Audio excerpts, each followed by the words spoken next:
여러분 지난주에 지난달에 우리 뭐 공부했는지 여러분 기억하십니까? 어, 여러분 지난달에 우리 종말에 대한 징조 뭐 이런 거에 관련돼서 예언하는 그런 내용들을 우리가 살펴봤습니다. 밑에 뭐 이렇게 열심히 연주를 하고 있는데 자, 누가 한번 내려가서 혹시 중요한 거면 계속 하라고 하고 그렇게 중요한 거 아니면 연습하는 거면 한번 잠시만 좀 이렇게 쉬는 게 좋을 것 같습니다. 예, 그 종말에 대한 징조를 예언했는데 거짓 메시아가 출현하게 되고 국내외로 전쟁이 계속해서 일어나게 되며 지진과 기근이 일어날 것이라고 또 예언했습니다. 그리고 그리스인에 대한 박해가 계속해서 있을 것이라고 했습니다. 그래서 여러분 우리에게 무엇이라고 명령했습니까? 여러분 끝까지 견디는 자는 구원을 받게 된다 이렇게 얘기했습니다. 그런 것들이 계속 진행될 거니까 긴장감을 늦추지 말고 끝까지 견뎌야 된다라고 이렇게 우리에게 교훈했다라고 하는 것입니다. 여러분 그리고 예수님의 재림이 확실한 것임을 또 이야기했습니다. 그냥 우리에게 끝까지 견뎌라. 언제까지? 예수님의 재림 때까지 이렇게 얘기했다는 것입니다. 예수님의 재림 때까지 끝까지 견딜 것을 우리에게 명령했습니다. 그래서 여러분 깨어 있으라 라고 이렇게 얘기했습니다. 여러분 그리고 여러분 값진 향유를 부어드린 한 여인을 여러분 우리 지난주에 우리 살펴봤죠, 그죠? 그녀는 여러분 그것은 그저 그냥 단순히 그냥 섬김의 의미 그 의미도 있었지만은 여러분 그 안에서는 또 우리가 구속사적으로 우리가 종말론적으로 우리가 생각해 볼 수가 있는데 그것은 여러분 뭐를 준비하고 뭐를 여러분 어떤 의식의 하나로 여러분 이런 일이 벌어졌다고 얘기했었죠? 예수님의 장례를 준비하는 것, 그렇죠? 여러분 기름을 부어드렸다 이거죠. 장례식을 준비했고 또 여러분 어떤 의미가 있죠? 예수님을 여러분 구세주로 예수님을 여러분 주님으로 취임시키는 구세주로 인정하는 그런 시간, 여러분 그런 시간이 되었다고 했습니다. 그래서 여러분 그 여자는 그와 같은 하나님의 일들 가운데 사용받은 존귀한 존재로 여러분 세워졌다고 했습니다. 여러분 그리고 마지막으로 우리가 유월절 의식에 대해서 우리가 생각해 봤었죠, 그죠? 예수님께서는 피를 통해서 새 언약을 제정하셨습니다, 그죠?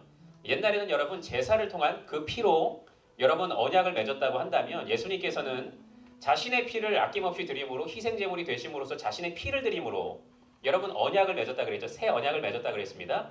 그리고 우리에게 그 언약을 계속해서 기억하면서 예수님께 감사하고 여러분 재림의 때를 기다리라고 했습니다. 여러분 그런데 여기서 굉장히 의미심장한 내용들이 나옵니다. 뭐냐면 여러분 그 유월절 의식을 할 때는 여러분 4번 잔을 마신다고 얘기했었죠, 그죠? 출애굽기 말씀을 한번 이야기하고 또 잔을 마시고. 그런데 여러분 마지막 잔을 남겨두었다 그랬습니다. 여러분 그 의미가 무엇일까요? 무엇이라 그랬죠? 그 잔은 언제 마시는 거예요? 그렇죠. 그날이 올 건데 예수님의 재림의 때가 오면 그날이 올 거야. 그 잔은 우리가 그 잔을 마지막에 함께 마시면서 천국 잔치를 벌이자. 그런 의미로 우리에게 예수님께서 마지막 잔을 남겨두었다는 것입니다. 우리는 여러분 그 잔을 기대하면서 여러분 이 땅을 살아가는 것입니다. 깨어서 있는 것입니다. 그 잔, 하나님과 영원히 기쁨 가운데 잔치를 벌일 그 시간을 기다리면서 우리는 이 땅을 깨어 있으면서 살아가는 것입니다. 그런 의미의 유월절 의식으로 여러분 지난주에 우리가 한번 생각해 보았습니다. 여러분 그런데 25과는 여러분 제자들의 배신의 내용이 나옵니다. 여러분 우리가 잘 알고 있는 내용인데 여러분 이 내용들을 통해서 여러 가지 교훈하는 내용들을 우리 한번 살펴보도록 하겠습니다. 여러분 유월절 식사가 끝난 후에 감람산으로 가셨습니다. 그리고 예수님께서는 그들에게 이런 예언을 하셨습니다. 그건 뭐냐면 너희는 다 나를 버리리라. 이는 기록된 바 내가 목자를 치리니 양들이 흩어지리라 라고 했습니다. 여러분 여기서 너희가 다 나를 버리리라 라고 하는 것은 너희가 다 걸려 넘어질 것이다. 너희들이 다 시험에 빠질 것이다 라는 의미입니다. 이것은 여러분 앞서서 스가랴서에서 예언을 했었습니다. 13장 7절에 보니까 양이 흩어지는 여러분 그런 내용을 말했었거든요. 그런데 여러분 지금 이때를 예언하고 있는 것입니다. 스가랴서는 여러분 구약의 스가랴서는 신약의 이때 바로 여러분 예수님의 제자들이 흩어지고 예수님의 제자들이 예수님을 배반하는 그때를 예언하고 있었던 것입니다. 그런데 이것이 실현되고 있는 거죠. 여러분 그런 후에 이렇게 말씀하십니다. 그러나 내가 살아난 후에 너희보다 먼저 갈릴리로 가리라 라는 것을 말씀하심으로 이것은 무슨 의미입니까? 어떤 것을 암시하는 것이에요? 흩어졌던 양들이 다시금 모이게 될 것이라는 것. 여러분 스가랴서에서 또 그것을 예언하고 있거든요. 흩어진 양들이 예수님의 오심으로 말미암아 여러분 예수님을 통해서 다시금 모이게 될 것을 여러분 이곳에서 다시금 예언하고 있는 것입니다. 여러분 그런데 베드로가 굉장히 의기양양하게 이렇게 얘기합니다. 다 버릴지라도 나는 그렇지 않겠나이다 라고 얘기했습니다. 자신은 절대 그렇지 않겠다는 것입니다. 다른 사람들은 몰라도 내 옆에 있는 사람들은 예수님 배반해도 에이 저는 절대 그렇지 않습니다 라고 이렇게 확신하면서 자기의 의의를 드러냈습니다.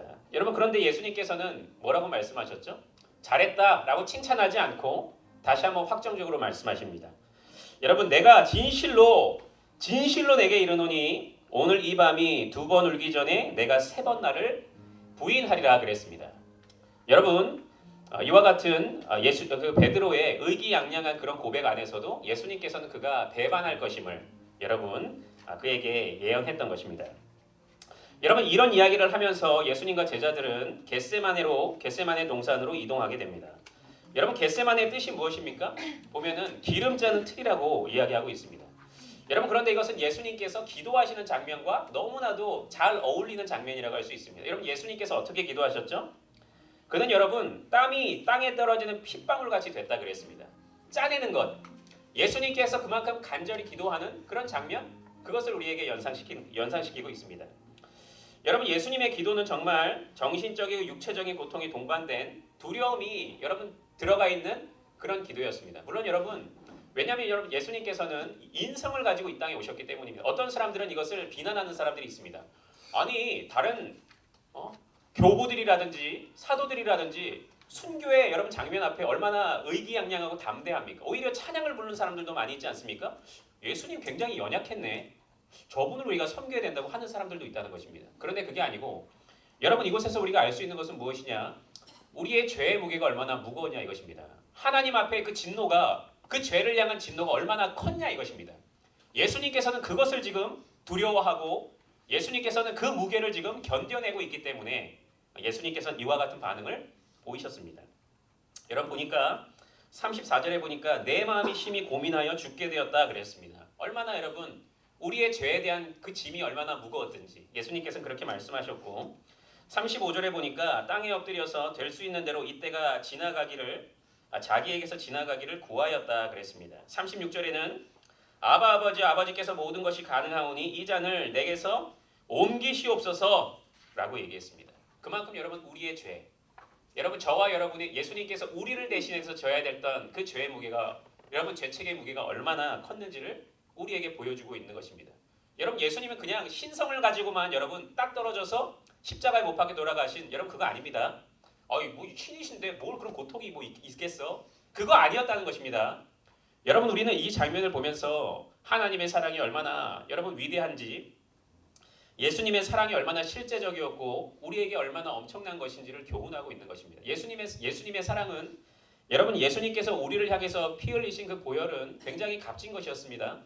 여러분 우리의 큰 죄를 여러분 예수님 하나님의 진노를 여러분 대신 맞으신 그런 큰 사랑이었다는 것입니다. 여러분 그것을 우리에게 교훈하고 있습니다. 그런데 여러분 하나님께서는 예수님께서 이렇게 간절하게 간구했음에도 불구하고 침묵으로 일관하셨습니다. 여러분 이것은 또 우리에게 뭘 보여줍니까? 하나님께서 우리를 사랑했다는 것입니다. 그 기도에 응답해 주심으로써 그래? 그러면 내가 이 잔을 너한테 안 줄게. 예수님 당신 내가 외아들 게 안 주는 거 아니고 침묵했다는 것입니다. 여러분 그만큼 하나님께서 우리를 사랑하셨습니다. 예수님께서 우리를 사랑하셨고 하나님께서는 당신의 외아들 앞에 그 간절한 기도 앞에 침묵하실 정도로 우리를 사랑했다는 것입니다. 여러분 그런데 이 기도는 사실상 우리 신자가 본받아야 되는 모범의 기도입니다. 예수님께서 뭐라고 기도하십니까? 나의 원대로 마옵시고 아버지의 원대로 하옵소서. 여러분 이것은 무슨 의미입니까? 여러분 하나님의 뜻대로 기도했다는 것입니다. 여러분 자신의 여러 가지 고통과 그런 것들을 이렇게 경감시켜달라는 그런 기도를 하고 계셨지만 그 잔을 옮겨달라는 기도를 했지만 그럼에도 불구하고 그게 하나님의 뜻이라면 받아들이겠다는 기도입니다. 여러분 기도는 이처럼 하나님의 뜻대로 하는 기도, 하나님의 뜻을 이루는 기도가 되어야 한다는 것입니다. 그런데 여러분 이것은 굉장히 밖으로 봤을 때는 실패하는 기도, 암울한 기도가 같지만은 그것은 사실상 성공한 기도였습니다. 왜 그렇습니까? 하나님의 뜻을 이룬 기도였기 때문입니다. 그래서 여러분 히브리서 기자는 이렇게 말합니다. 이 기도에 대해서 육체에 계실 때에 자기를 죽음에서 능히 구원하실 이에게 심한 통곡과 눈물로 간구와 소원을 올렸고 그의 경외하심을 인하여 들으심을 얻었느니라 그랬습니다. 그 기도가 여러분 얼마나 값진 것이었는지 하나님의 뜻에 합한 것이었는지를 우리에게 가르쳐주고 있습니다. 여러분 기도를 마치신 후에 예수님께서는 이렇게 제자들에게 말씀하십니다. 일어나라 함께 가자. 보라 나를 파는 자가 가까이 왔다라고 말씀하십니다. 여러분 여기서 우리가 주의 깊게 봐야 되는 것은 함께 가자 그랬습니다. 일어나서 함께 가자 그랬습니다. 여러분 함께 동역하자는 의미입니다. 예수님 혼자서 여러분 십자가의 고난을 당하셨지만 그럼에도 불구하고 그 여러분 나머지의 그 사역들을 여러분 제자들로 하여금 감당케 하시고자 하는 하나님의 마음이십니다. 여러분 우리도 바로 이 함께 가자는 명령 앞에 동참하고 있는 자들입니다. 우리는 여러분 하나님께서 함께 가자 그랬는데 나는 못 가겠습니다. 저는 바쁩니다. 결혼도 해야 되고 직장도 다녀야 되고 너무 바쁩니다. 이러면 안 된다는 것입니다. 예수님께서는 우리에게 함께 가자라고 말씀하셨습니다. 우리의 연약에도 불구하고 우리가 여러분 실패할 거 알고 계셨음에도 불구하고 예수님을 배반하는 거 잘 알고 계셨음에도 불구하고 우리에게 함께 가자라고 말씀하고 계신다는 것입니다. 우리를 사랑하신다는 거죠. 여러분 그런데 이제 가룟 유다가 그리고 제자들이 도망하고 배반하는 장면이 등장합니다. 예수님을 체포하러 온 자들이 있었습니다. 그런데 여러분 가룟 유다가 어떻게 합니까? 그들을 데리고 온 후에 여러분 예수님에게 입맞춤을 한다 그랬습니다. 입으로 맞췄다 그랬습니다. 여러분 이게 무슨 의미였죠? 내가 입을 맞추면 이 사람이 예수님이다라는 것을 표시하는 그 의미로 여러분 그랬다는 거 아니겠습니까? 예수님이 바로 그 예수님이라는 것을 지목했다는 것입니다. 여러분 물론 베드로는 그런데 그 상황 안에서 가벼운 저항을 했죠. 여러분 검을 빼서 대제사장의 종을 쳐서 그 귀를 떨어뜨렸다 그랬습니다. 여러분 그게 바로 시몬 베드로였는데 여러분 그런데 예수님께서는 베드로는 여러분 예수님께서 너희들이 나를 배반할 것이다. 베드로 너가 나 배반할 거야 라고 여러분 얘기한 상태 아니었겠습니까? 여러분 베드로는 그 마음이 얼마나 여러분 무거웠겠습니까? 내가 배반한다고? 나 그렇지 않은데 나 그런 사람 아닌데 아마 그것을 여러분 드러내고 싶었을 것입니다. 나는 그런 사람이 아니라는 것을 이 시간에 드러내고 싶었을 것입니다. 그럼에도 불구하고 결국 여러분 그 상황에 압도되어서 그들은 여러분 다 도망가 버리고 맙니다. 그것은 바로 예수님의 여러분 예언대로 그 일들이 일어나고 있는 것입니다. 그럼에도 불구하고 여러분 그 사람들은 다 그 자리를 지켰어야 됐습니다. 그럼에도 불구하고 그들은 자신의 여러분 생명 부지를 위하여서 그 자리를 다 떠나가 버렸습니다. 여러분 이것은 그런데 큰 그림 안에서는 성경을 이루시기 위함이십니다. 그렇죠? 예수님께서 만약에 안 잡히셨으면 십자가의 대속이 이루어집니까? 아니잖아요. 그렇죠? 이것은 하나님의 큰 구속사의 계획 안에서 이루어지고 있는 일입니다. 그럼에도 불구하고 우리 각자는 그 안에서 하나님의 뜻대로 살아가야 되는 의무가 있는 것입니다. 그런데 그들은 다 그것을 저버리고 말았습니다. 여러분 예수님께서는 체포되어서 끌려가셨습니다. 그리고 신문을 받으셨습니다. 그런데 아무 증거가 발견되지 않게 됩니다. 그리고 대제사장은 이렇게 물어봅니다. 내가 찬송받을 자의 아들 그리스도냐? 라고 그랬습니다. 이것은 그냥 물음이 아니고 비꼬는 말이라는 것입니다. 네가 그리스도라고? 말도 안 되는 소리 하고 있네. 그런데 이렇게 무기력하게 잡힌다고? 라고 얘기하고 있는 것입니다. 여기서 여러분 찬송받을 자라고 하는 것은 기름 부음 받은 왕이라는 뜻인데 이것은 여러분 다윗 가문의 왕손만이 여러분 이와 같은 자라고 불릴 수가 있었는데 바로 네가 하나님의 아들이라고 그런 의미를 담고 있습니다. 그럴 때 예수님께서는 내가 그니라 라고 그랬습니다. 여러분 그리고 나서 인자가 권능의 우편에 앉은 것과 하늘 구름을 타고 오는 것을 너희가 보리라 라고 이렇게 말씀하셨습니다.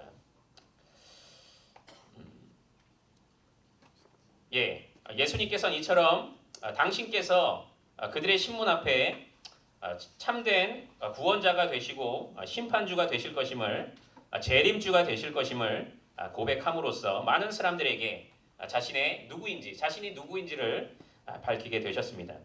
여러분 구체적으로 이제 베드로의 내용을 우리가 살펴보겠습니다. 여러분 예수님께서 잡혔을 때 베드로는 어떻게 했죠? 아까 어떻게 했다고요? 도망갔습니다. 여러분 그런데 어떤 이유에서인지 그는 다른 사람들은 다 도망갔는데 예수님이 신문 받으시는 대제사장의 짐 아래 뜰까지 찾아갔습니다. 여러분 이것은 아마 여러분 그들의 머릿속에는 어떤 메시아를 기대하고 있었죠? 정치적인 메시아. 그래서 아마 예수님께서 저렇게 무기력하게 잡히시긴 했지만 안뜰에 가서 뭔가를 좀 보여주시겠지. 좀 이렇게 멋있는 모습, 무기력한 모습 말고 다 모든 것을 엎어버리고 영광을 나타내는 모습을 보이시겠지 하는 그런 기대감에 그 자리를 찾아갔던 것 같습니다. 여러분 그런데 그 사람 여종과 많은 사람들이 그를 알아봤습니다.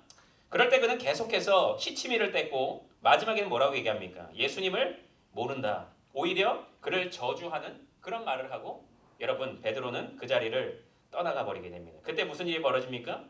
닭이 두 번 우는 예수님의 예언이 성취되는 그 일이 벌어지게 되는 것입니다. 여러분 예수님의 말씀을 생각하고 베드로는 울었습니다. 이것은 아마 슬픔의 눈물, 후회의 눈물, 여러분 아쉬움의 눈물, 회개의 눈물이었을 것입니다. 여러분 교회 전승에 따르면 물론 이것은 여러분 성경에서 나오고 있는 것은 아니기 때문에 우리가 뭐 100%라고 말할 수는 없지만은 그래도 교회 전승에 따르면 여러분 베드로는 설교하려고 단에 서면 어디선가 닭 우는 환청이 들렸다고 합니다. 여러분 그만큼 여러분 그의 마음에 얼마나 여러분 평생에 그게 여러분 결국에는 나중에 그게 하나님의 은혜로 죄 사함을 받고 하나님의 일들 가운데 사용받았지만 아마 그의 마음에 그것은 계속해서 사무치는 그런 내용이 되지 않았겠습니까? 여러분 그럼에도 불구하고 하나님께서는 결국 지난번에 우리 예배 때 우리 잠시 이 내용을 다뤘지만 그를 그대로 그냥 두진 않으셨죠. 예수님을 배반하는 그에게 그냥 그를 포기하고 여러분 그냥 버려버린 것이 아니고 예수님께서는 그에게 찾아가셨습니다. 그렇죠? 여러분 기억하십니까? 디베레아 호수에 그들이 여러분 제자들이 물고기를 낚고 있었는데 예수님께서 나타나셔서 오른편에 그물을 던져라 라고 말씀하시고 여러분 예수님께서 지상으로 올라가셔서 그들을 위해서 음식을 준비하시면서 여러분 불타는 그 현장 안에서 예수님께서 뭐라고 물어보십니까? 내가 나를 사랑하느냐. 몇 번 물어보시죠? 3번. 여러분 이것은 그때를 아마 베드로는 이 장면 안에서 이 상황 안에서 그때를 생각했을 것입니다. 내가 예수님을 3번 부인한 그 시간. 그럼에도 불구하고 여러분 이 시간은 여러분 이 식사를 나누는 이 시간은 예수님을 향한 자신의 사랑을 다시금 일깨우는 그런 시간이 되었습니다. 자신의 죄가 완전히 회복되는 시간, 하나님의 사랑을 회복하는 시간, 다시금 하나님께 다짐하는 시간, 여러분 그런 시간이 되었다는 것입니다. 하나님께서는 예수님께서는 이처럼 여러분 배반한 자들에게도 당신의 사랑을 베풀어 주셔서 하나님의 일들을 감당케 하시는 분이시라는 것입니다. 여러분 저와 여러분이 다 이런 은혜 가운데 지금 이런 하나님의 앞에 서 있는 자들이 아닙니까? SFC 운동원으로 살아가고 있는 자들이 아닙니까? 여러분 이것이 바로 우리에게 늘 생명력을 공급하는 힘이 되는 것입니다. 내가 부족한데 나는 배반했는데 그럼에도 불구하고 하나님께서는 우리에게 말씀으로 찾아오시고 여러분 하나님께서 말씀으로 찾아오셔서 내가 누구인지 내가 너를 사랑하고 계신다는 사실 내가 너를 아직도 포기하지 않았다는 사실을 깨우쳐 주심으로써 다시금 하나님 앞으로 나아가고 하나님의 일들을 감당케 하지 않습니까? 이것이 바로 베드로에게 일어났던 그런 일이었습니다. 여러분 별대기를 보면 주님의 제자라면서 물질 때문에 명예 때문에 출세 때문에 주님을 배반하는 이 시대의 가룟 유다들이 판치는 세상을 우리는 살고 있습니다. 그러나 진정한 주님의 제자라고 한다면 끝까지 인내하면서 제자도를 다해야 할 것입니다. 여러분 베드로는 그 안에서 배반을 했으면 안 됐습니다. 그냥 우리가 너무 그럴 수도 있겠지 여러분 너무 그렇게 또 생각해서는 안 됩니다. 예수님께서는 우리에게 늘 저 예수님을 닮아가라고 하는 그 표대를 요구하고 계십니다. 늘 그냥 물론 예수님께서 체휼하고 긍휼을 베푸시는 하나님이시지만 그럼에도 불구하고 우리를 향하여서 끝까지 예수님을 쫓아가고 끝까지 하나님의 말씀에 순종하라고 우리에게 요구하고 계신다는 것입니다. 여러분 그래서 진정한 제자도는 여러분 어떤 상황 가운데서도 예수님을 배반하지 않고 그분 뒤에 바짝 쫓아가면서 그분을 배반하지 않고 끝까지 여러분 그분의 말씀에 순종하며 살아가는 자들이라는 것을 이 과를 통해서 우리에게 교훈하고 있습니다. 여러분 26과 종이진 십자가입니다. 여러분 이 십자가에 그런 사건들이 나오는데 여러분 유대인들이 금요일 새벽에 빌라도를 찾아가게 됩니다. 여러분 그것은 그들이 예수님의 처형을 서두르기 위함이었습니다. 왜냐하면 안식일을 넘기면 안 됐거든요. 안식일 전에 모든 거 다 일사천리로 해결해보자 라고 하는 그런 의도였습니다. 그래서 그들은 예수님을 체포한 후에 급히 밤에 2차례에 걸쳐서 불법 집회를 열어서 예수님을 신문했고 다시 새벽에 빌라도에게 여러분 예수님을 끌고 그렇게 온 것이었습니다. 그리고 여러분 신문이 시작되게 되는데 빌라도는 이렇게 물어봅니다. 내가 유대인의 왕이냐 그랬습니다. 예수님께서는 내 말이 옳도다 라고 이렇게 말씀하셨습니다. 여러분 이런 고백들을 통하여서 그분이 누구가 어떤 분이 되심을 우리에게 보여주고 있는 것입니다. 그 사람은 물음으로 하지만 그것을 확정적으로 대답하심으로써 내가 바로 그분, 우리로 하여금 그분이 누구이신지를 깨닫게 하고 계시는 것입니다. 여러분 그런데 그 안에서 예수님의 십자가에 못 박도록 동조한 자들이 많이 있었습니다. 유대 지도자들이 바로 그랬죠. 예수님을 빌라도에게 넘겨줬습니다. 그들은 여러분 한 번 더 기회가 있었습니다. 바라바를 예수님 대신해서 여러분 사형에 처하게 될 수 있는 여러분 그런 기회가 주어졌음에도 불구하고 그들은 그렇게 하지 않았죠. 그들은 여러분 대제사장의 충동에 넘어가서 끝까지 자신의 생각과 여러분 판단을 견지하게 됩니다. 여러분 그리고 빌라도 역시 그렇습니다. 빌라도도 여러분 얼마든지 여러분 그는 어떻게 생각했다 그랬죠? 성경에 보니까 그에게 죄가 없다고 생각했습니다. 그러면 여러분 자신의 생각대로 자신의 판단대로 여러분 그를 죽이면 안 됐죠. 여러분 내주면 안 됐죠. 그럼에도 불구하고 여러분 사람들의 눈치, 여러분 사람들의 생각, 자신의 여러분 이익 그런 것들을 여러분 생각하면서 그를 예수님 여러분 그들의 주장에 굴복돼 버리고 마는 것입니다. 여러분 그 가운데 로마 군병들이 예수님을 멸시하고 괴롭히는 장면들이 나옵니다. 어떤 행동들을 하죠? 그들은 여러분 예수님께 임금을 상징하는 자주색 망토를 걸치게 하고 왕관을 가장한 가시면류관을 엮어서 씌웠습니다. 그리고 그들은 왕권을 상징하는 지팡이 대신에 갈대로 예수님의 머리를 치면서 침을 뱉으면서 꿇어 절하는 척하면서 예수님을 희롱했습니다. 여러분 그런데 이것은 또 구약의 성취죠. 무슨 구약의 성취입니까? 여러분 그가 찔림 이사야 53장의 말씀에 여러분 성취입니다. 그들은 자신의 죄에 이끌려서 그런 일들을 했지만 여러분 하나님께서는 그 큰 그림 안에서 그 구약의 예언이 성취되는 현장으로 이 시간을 그들의 죄를 또한 사용하고 있는 것입니다. 그가 찔림은 우리의 허물을 인함이요 그가 상함은 우리의 죄악을 인함이라. 그가 징계를 받음으로 우리가 평안을 누리고 그가 채찍에 맞음으로 우리가 나음을 입었도다. 여러분 그의 예수님의 고통을 실감나게 묘사함으로써 우리가 겪어야 되는 게 바로 그거였는데 얼마나 여러분 그 큰 사랑이 얼마나 큰 것인지를 우리로 하여금 깨닫게 하고 있다는 것입니다. 여러분 그리고 군병들은 결국 예수님을 십자가에 못 박으려고 골고다 언덕으로 끌고 갔습니다. 이것은 여러분 신구약 성경의 클라이맥스, 그죠? 가장 여러분 정점이라고 할 수 있는 여러분 성경에서 가장 정점인 장면은 예수님께서 구원을 성취시키시는 그 장면 아니겠습니까? 여러분 그런데 참으로 이상한 것은 여러분 이 십자가의 장면을 묘사하는 여러 성경 구절들은 특별히 여러분 마가복음은 그 장면을 굉장히 간략하게 묘사하고 있습니다. 단지 그냥 예수님께서 십자가에 못 박혀 죽으셨다 정도까지로만 여러분 우리에게 증거하고 있습니다. 여러분 우리가 조금 생각해 보면 좀 이렇게 상세하게 묘사하는 게 더 이 가장 성경 중에 가장 중요한 장면인데 조금 더 이렇게 어떤 묘사들과 미사여구들이 좀 동원돼야 되지 않나? 이런 생각을 우리는 할 수 있지만 여러분 우리는 오히려 여러분 이 사실 앞에 감사해야 되는 것입니다. 왜냐하면 우리는 단순히 예수님께서 십자가에 못 박혀 돌아가셨다.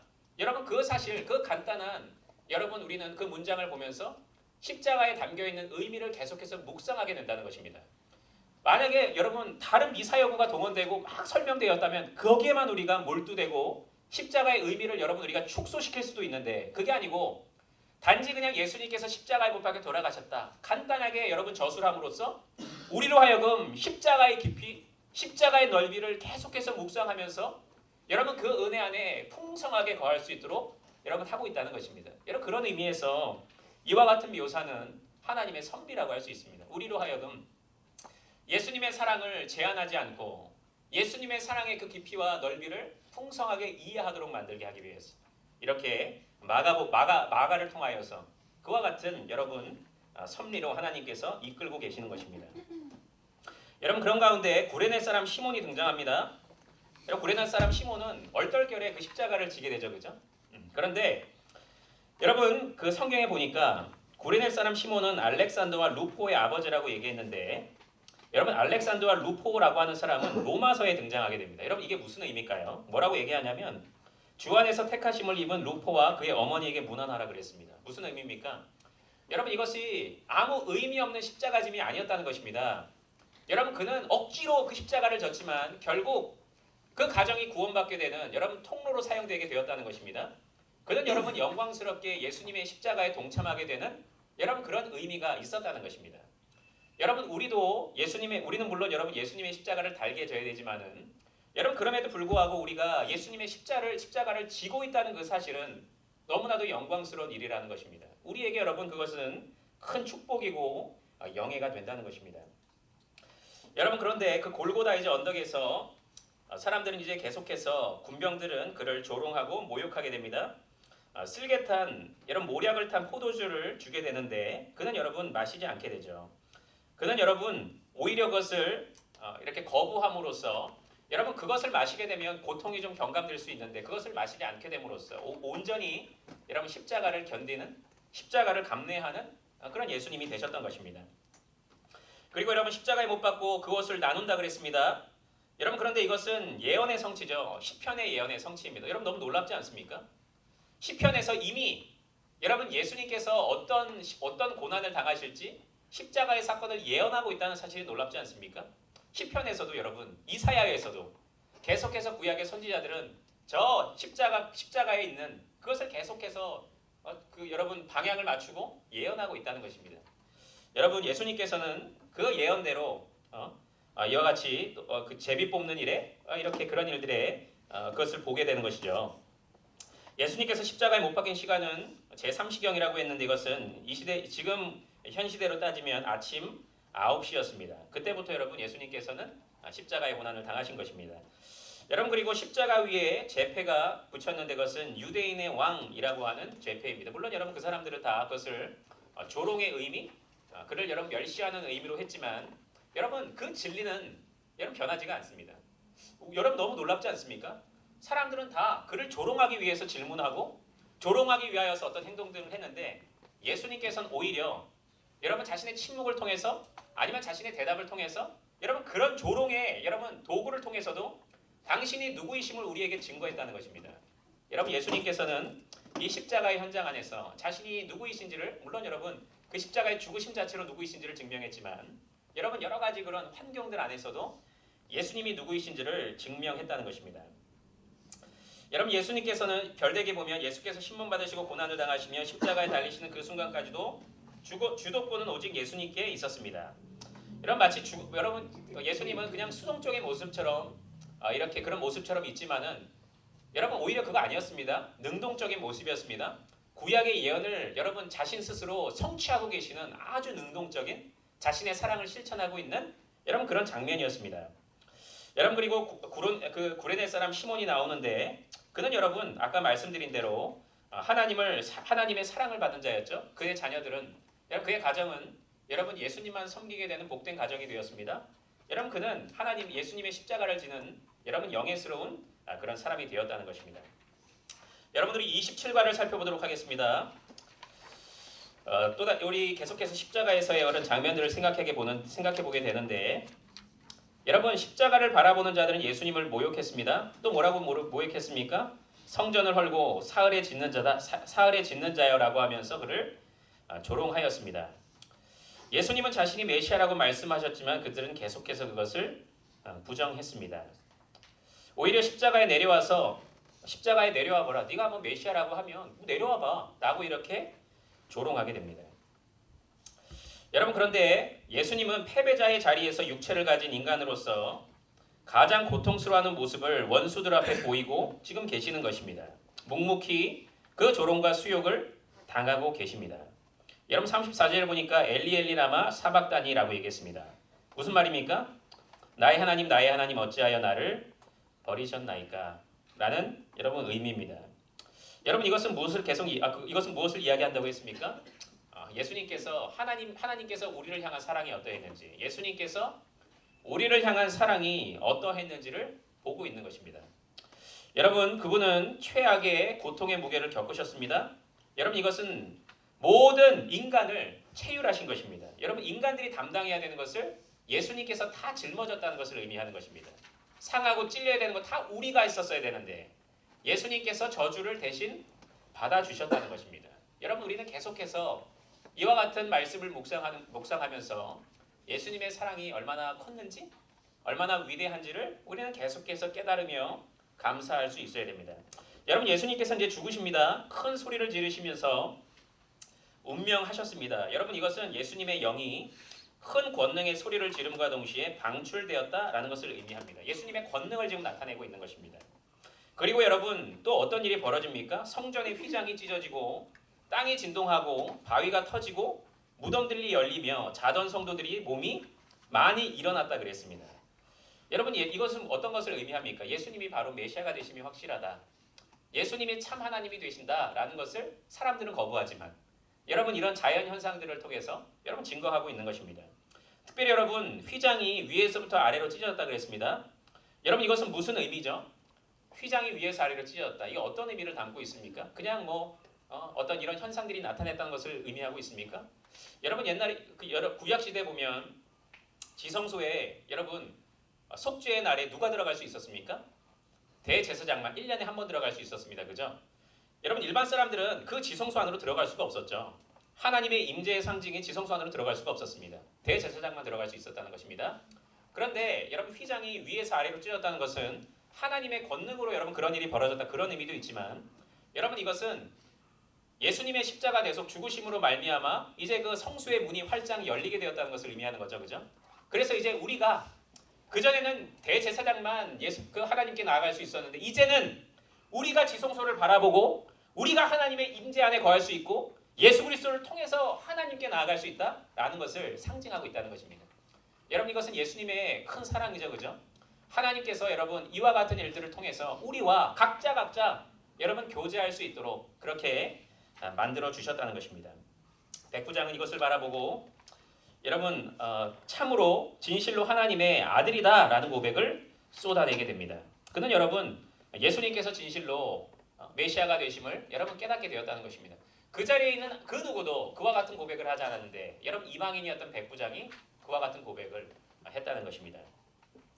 여러분 그런데 이 가운데 이제 예수님께서 죽으시고 장사를 지내시게 되는데 아리마대 사람 여러분 요셉이라고 하는 사람이 나오죠.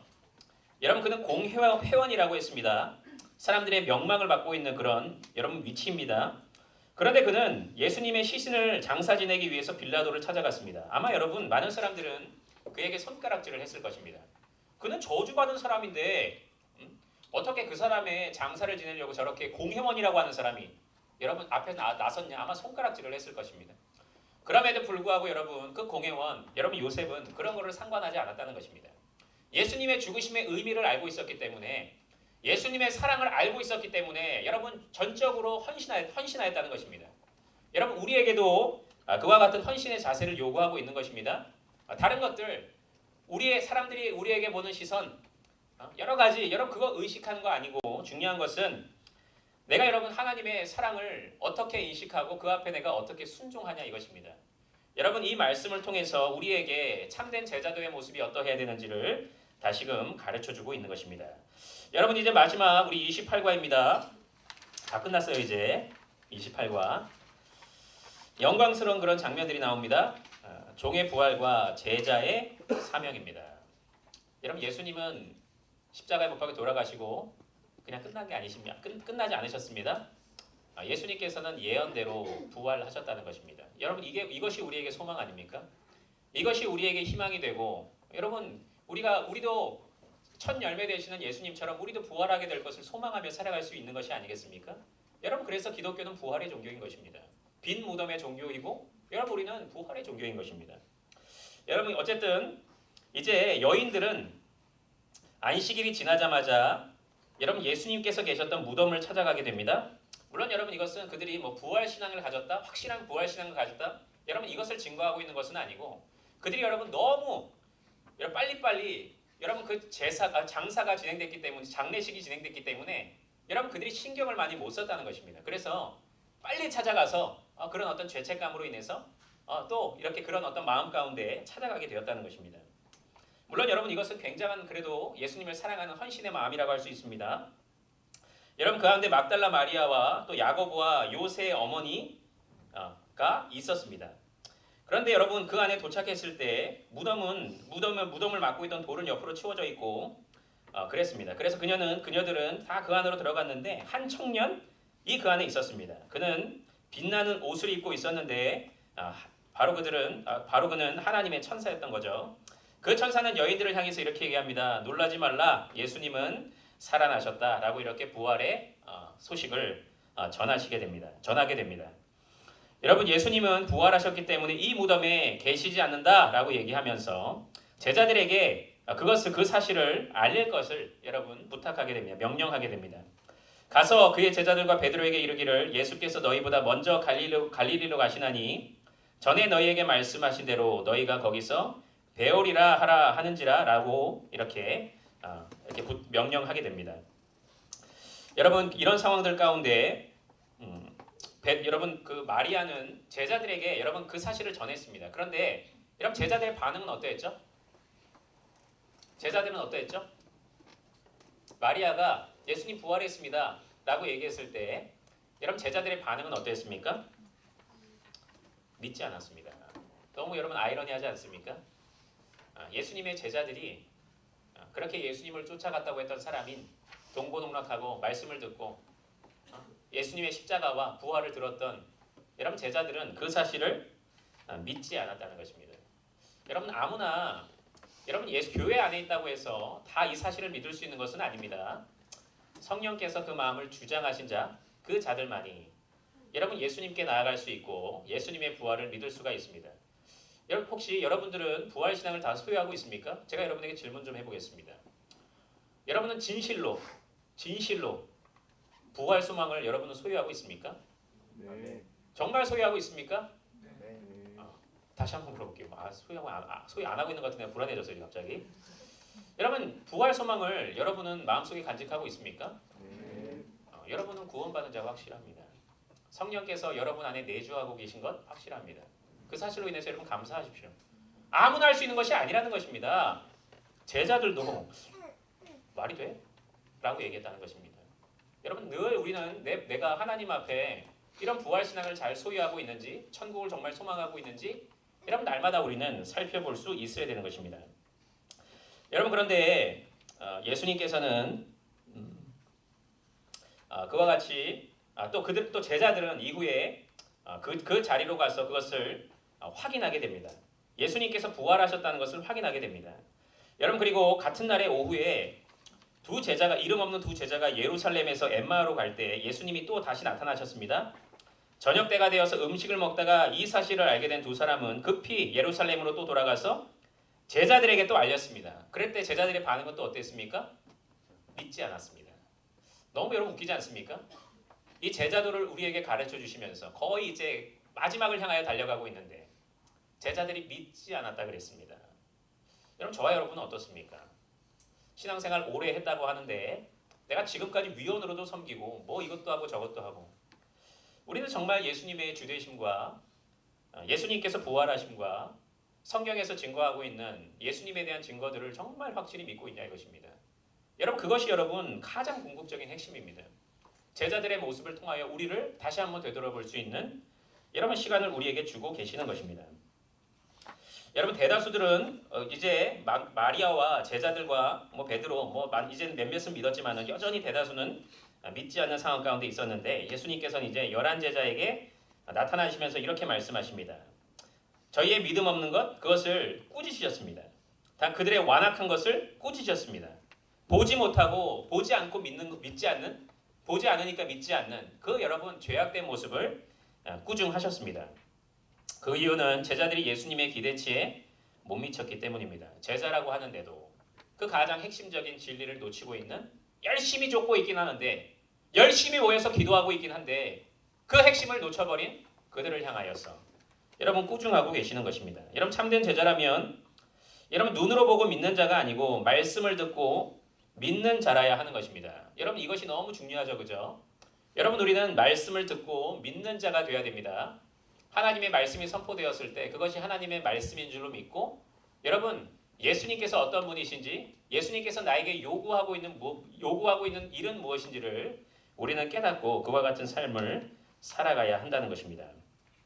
여러분 이제 예수님의 승천 장면이 나옵니다. 예수님께서 말씀을 마치신 후에 하늘로 올라가사 하나님 우편에 앉으시니라. 제자들이 나가 도로 전하실세 주께서 함께 역사하사 그 따르는 표적으로 말씀을 확실히 증거하시니라 그랬습니다. 여러분 주님은 이제 하나님의 보좌 우편에 앉아 계신다고 했습니다.